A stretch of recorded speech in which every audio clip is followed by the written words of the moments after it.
మనుషులు ఎలా ఉన్నారంటే ఛార్జింగ్ అయిపోగానే మొబైల్ ఫోన్ను పక్కన పడేసినంత ఈజీగా వాళ్ళ అవసరం తీరిపోగానే మనుషుల్ని బంధాల్ని అంతే ఈజీగా వదిలేస్తున్నారు కొందరు మనుషులు.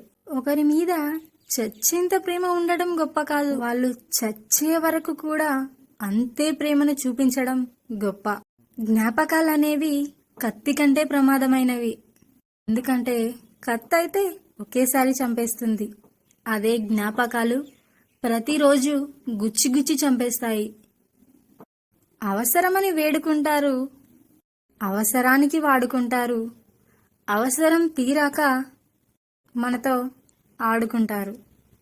మనసు నిండా ప్రేమ ఉన్నవారికి గుండెల నిండా బాధ కూడా ఉంటుంది. మార్పు అనేది తలుచుకుంటే రాదు, తెగిస్తేనే వస్తుంది. ఏంటో నా జీవితం, ఆనందంగా ఉన్నాను,